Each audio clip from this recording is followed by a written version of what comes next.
Pacquiao, ang nag-iisang 8th division ng ating bansa.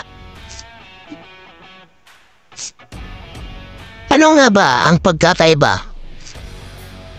ni Manny Pacquiao at ni General Casimero Cuadro Alas at ng kanyang mga trainer?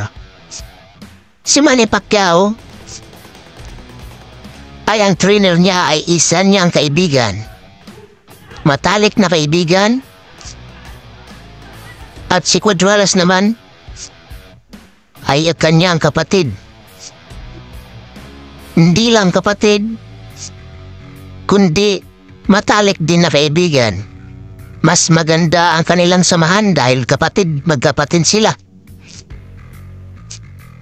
Si Buboy Fernandez naman at si Manny Pacquiao ay magkaibigan lamang.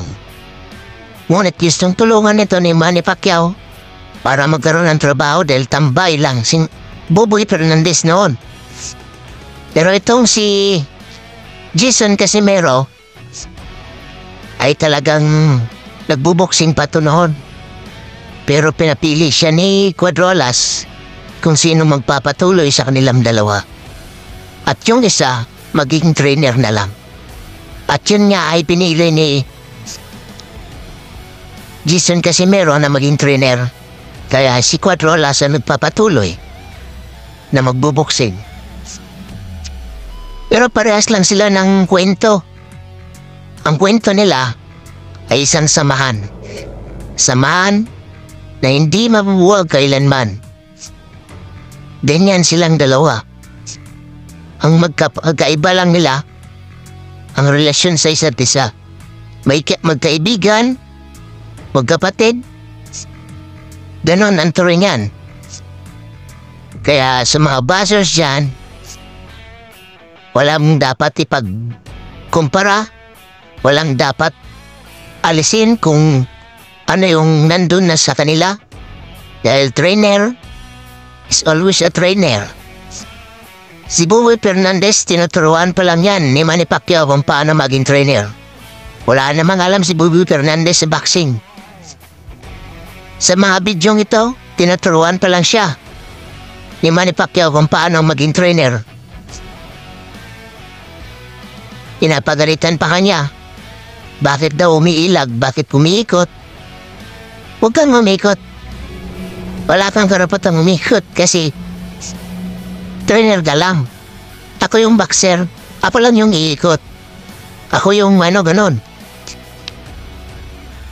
So, yun. Narating nila ang mga gusto nilang marating.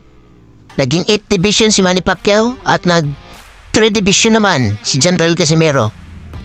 Ganon kalupit ang mga Bisaya. Kaya sa mga Tagalog dyan, ilapag nyo kung sino yung mga boxers nyo. Dahil ang mga Bisaya lang ang malakas. Malupit, di ba? Kaya sa mga nagsasabi dyan, pangit man boses ko, wala akong pake sa inyo. Basta nanonood kayo, baka ma-knock-out pa kayo. Diba? Kaya subscribe na dito sa ating video bago pa kayo ma-knock-out.